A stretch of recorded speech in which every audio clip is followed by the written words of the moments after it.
ಜನವರಿ 1 ಜಗತ್ತಿಗೆ ಹೊಸ ವರ್ಷದ ಸಂಭ್ರಮದ ದಿನ. ಈ ದಿನ ಶೋಷಿತರ ಪಾಲಿಗೆ ಹೊಸ ಅಧ್ಯಾಯವೊಂದನ್ನು ತೆರೆದ ದಿನವೂ ಹೌದು. ಅಸ್ಪೃಶ್ಯತೆಯ ವಿರುದ್ಧ ಬಂಡೆದ್ದ ಗುಂಪೊಂದು ಮಹಾರಾಷ್ಟ್ರದ ಪೇಶ್ವೆಗಳ ವಿರುದ್ಧ ಜಯ ಸಾಧಿಸಿದ ಈ ದಿನ ಶೋಷಿತರ ಆತ್ಮಗೌರವ ತಲೆ ಎತ್ತಿದ ದಿನವೆಂದೇ ಪ್ರಸಿದ್ಧ. ಈ ಘಟನೆ ಅಂಬೇಡ್ಕರ್ ಅವರ ಹೋರಾಟದ ಬದುಕಿನ ಪ್ರೇರಣೆಗಳಲ್ಲಿ ಒಂದು. ಮಹಾರಾಷ್ಟ್ರದ ಭೀಮಾ ನದಿಯ ತೀರದಲ್ಲಿ 1818 ಜನವರಿ 1 ನಡೆದ ಈ ಸಂಘರ್ಷವು ಚರಿತ್ರೆಯಲ್ಲಿ ಕೋರೆಗಾಂವ್ ಯುದ್ಧ ಎಂದೇ ಪ್ರಸಿದ್ಧವಾಗಿದೆ. ಚರಿತ್ರೆಯಲ್ಲಿ ಹೂತು ಹೋಗಿದ್ದ ಕೋರೆಗಾಂವ್ ಕದನದ ಅಪೂರ್ವ ಪ್ರಸಂಗವನ್ನು ಇತಿಹಾಸದ ಪುಟಗಳಿಂದ ಹೆಕ್ಕಿ ತೆಗೆದು ಜಗತ್ತಿಗೆ ತೋರಿಸಿದವರು ಬಿ.ಆರ್. ಅಂಬೇಡ್ಕರ್ ಅವರು. ಹಾಗಾಗಿಯೇ ಜನವರಿ 1 ಅಸ್ಪೃಶ್ಯತೆಯ ವಿರುದ್ಧ ಈ ದೇಶದ ಶೋಷಿತ ಜನಾಂಗಗಳ ಅಸಹನೆಯ ಕಟ್ಟೆಯೊಡೆದ ದಿನವಾಗಿಯೂ ಅವರು ತಮ್ಮ ಅಸ್ಮಿತೆಯ ಉಳಿವಿಗಾಗಿ ಹೋರಾಡಿ ಜಯಿಸಿದ ಉತ್ಸವದ ದಿನವೂ ಆಗಿದೆ. ಅಂಬೇಡ್ಕರ್ ಅವರೇ ದಾಖಲಿಸಿರುವಂತೆ ಮರಾಠರ ರಾಜ್ಯದಲ್ಲಿ, ಅದರಲ್ಲೂ ಪೇಶ್ವೆಗಳ ಆಡಳಿತಾವಧಿಯಲ್ಲಿ ಅಸ್ಪೃಶ್ಯರ ನೆರಳು ಹಿಂದೂ ಒಬ್ಬನ ಮೇಲೆ ಬಿದ್ದು ಆತ ಮೈಲಿಗೆಯಾಗುವುದನ್ನು ತಪ್ಪಿಸಲು ಸಾರ್ವಜನಿಕ ಸ್ಥಳಗಳಲ್ಲಿ ಅಸ್ಪೃಶ್ಯರಿಗೆ ಪ್ರವೇಶವನ್ನೇ ನಿಷೇಧಿಸಲಾಗಿತ್ತು. ಅಸ್ಪೃಶ್ಯರು ತಮ್ಮ ಗುರುತು ಪತ್ತೆಗಾಗಿ ತಮ್ಮ ಕುತ್ತಿಗೆ ಮತ್ತು ಮುಂಗೈಗೆ ಕಪ್ಪು ದಾರವೊಂದನ್ನು ಕಟ್ಟಿಕೊಳ್ಳುವುದು ಆ ದಿನಗಳಲ್ಲಿ ಕಡ್ಡಾಯವಾಗಿತ್ತು.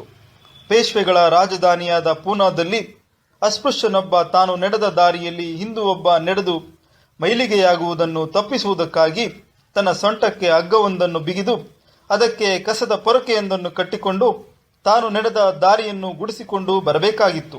ಅದೇ ರೀತಿ ತಾನು ಉಗಿದ ಹೂಗಳನ್ನು ಹಿಂದೂಗಳು ತುಳಿದು ಮೈಲಿಗೆಯಾಗಬಾರದೆಂಬ ಕಾರಣಕ್ಕಾಗಿ ತನ್ನ ಕೊರಳಿಗೆ ಮಣ್ಣಿನ ಮಡಕೆಯೊಂದನ್ನು ನೇತು ಹಾಕಿಕೊಂಡು ಅದರಲ್ಲೇ ಉಗಿದುಕೊಳ್ಳಬೇಕಾಗಿತ್ತು. ಅಸ್ಪೃಶ್ಯತೆ ಮತ್ತು ಪೇಶ್ವೆಗಳ ಸಾಮ್ರಾಜ್ಯಶಾಹಿ ಧೋರಣೆಯ ವಿರುದ್ಧ ಹೋರಾಡುವ ಅವಕಾಶ ಕೋರೆಗಾಂವ್ ಯುದ್ಧದ ರೂಪದಲ್ಲಿ ದಲಿತರಿಗೆ ಒದಗಿ ಬಂತು.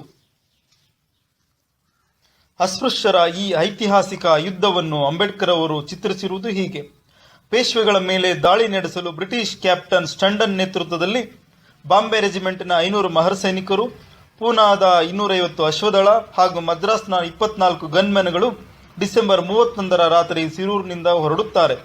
ಸಿದ್ದನಾಯಕ ಎಂಬ ಮಹರ್ ಪಡೆಯ ನಾಯಕನಾಗಿರುತ್ತಾನೆ. ಸತತ 27 ಕಿಲೋಮೀಟರ್ ನಡೆದು ಮಾರನೇ ದಿನ ಅಂದರೆ ಜನವರಿ 1 ಭೀಮಾ ನದಿ ತೀರದ ಕೋರೆಗಾಂವ್ ಎಂಬ ಸ್ಥಳವನ್ನು ಈ ಮಹರ್ ಪಡೆ ತಲುಪುತ್ತದೆ. ಇದೇ ವೇಳೆ 20,000 ಅಶ್ವದಳ, 8,000 ಕಾಲ್ದಳವಿದ್ದ ಪೇಶ್ವೆ ಸೈನ್ಯ 3 ದಿಕ್ಕಿನಿಂದ ಮಹರ್ ಸೈನಿಕರಿಗೆ ಎದುರಾಗುತ್ತದೆ. ಬೆಳಗ್ಗೆ 9 ರಿಂದ ರಾತ್ರಿ 9 ಸತತ 12 ಗಂಟೆ ನಡೆದ ಘೋರ ಯುದ್ಧದಲ್ಲಿ ಹಸಿದ ಹೆಬ್ಬುಲಿಗಳಂತಿದ್ದ ಮಹರ್ ಸೈನಿಕರು ಪೇಶ್ವೆಯ ಸೈನ್ಯವನ್ನು ಧೂಳಿಪಟ ಮಾಡುತ್ತಾರೆ. ಬೃಹತ್ ಅಶ್ವಬಲ, ರಾಕೆಟ್ ದಳ ಇದ್ದರೂ ಪೇಶ್ವೆ ಸೈನ್ಯ ಮಹರ್ ಸೈನಿಕರ ವೀರಾವೇಶದ ಮುಂದೆ ನಿಲ್ಲಲಾಗದೆ ಸ್ಥಳದಿಂದ ಕಾಲ್ಕೀಳುತ್ತದೆ. ಅಂತಿಮವಾಗಿ ಜಯ ಮಹರ್ ಸೈನಿಕರದ್ದಾಗುತ್ತದೆ. ಶಿಸ್ತುಬದ್ಧ ಶೌರ್ಯ ಪ್ರದರ್ಶಿಸಿದ ಮಹರ್ ಸೈನಿಕರು ಪೇಶ್ವೆಗಳ ವಿರುದ್ಧ ಐತಿಹಾಸಿಕ ಜಯ ದಾಖಲಿಸುತ್ತಾರೆ. ಈ ಯುದ್ಧದಲ್ಲಿ ಹೋರಾಡಿ ಮಡಿದ 22 ಮಹರ್ ಸೈನಿಕರ ಸವಿ ನೆನಪಿಗಾಗಿ ಬ್ರಿಟಿಷರು 1821 ಮಾರ್ಚ್ 21 ಕೋರೆಗಾಂವ್ನಲ್ಲಿ 65 ಅಡಿ ಎತ್ತರದ ಶಿಲಾ ಸ್ಮಾರಕವೊಂದನ್ನು ನಿರ್ಮಿಸಿದ್ದಾರೆ. ಅಂದಿನಿಂದ ಪ್ರತಿ ವರ್ಷ ಜನವರಿ 1 ದಿನವನ್ನು ಕೋರೆಗಾಂವ್ ವಿಜಯೋತ್ಸವ ದಿನವನ್ನಾಗಿ ಆಚರಿಸಲಾಗುತ್ತಿದೆ. ಅಂಬೇಡ್ಕರ್ ಅವರು ತಾವು ಬದುಕಿರುವವರೆಗೂ ಪ್ರತಿ ವರ್ಷ ಜನವರಿ 1 ಕೋರೆಗಾಂವ್ ಸ್ಮಾರಕಕ್ಕೆ ಕುಟುಂಬ ಸಮೇತರಾಗಿ ಭೇಟಿ ನೀಡುತ್ತಿದ್ದರು. ಶೋಷಿತರ ಬದುಕಿನ ಆಶಾಕಿರಣವಾಗಿದ್ದ ಕೋರೆಗಾಂವ್ ಘಟನೆಯು ಅಂಬೇಡ್ಕರ್ ಅವರ ಹೋರಾಟದ ಬದುಕಿನ ಮೇಲೆ ಅಗಾಧ ಪ್ರಭಾವ ಬೀರಿತ್ತು. ಇತಿಹಾಸ ಮರೆತವರು ಇತಿಹಾಸ ಸೃಷ್ಟಿಸಲಾರರು ಎಂಬ ಸಂದೇಶದ ಮೂಲಕ ಈ ದೇಶದ ಶೋಷಿತರನ್ನು ಎಚ್ಚರಿಸಲು ಕೂಡ ಈ ಘಟನೆಯು ಒಂದು ನೆನಪಾಗಿದೆ. ಜೈ ಭೀಮ್, ಜೈ ಕೋರೆಗಾಂವ್.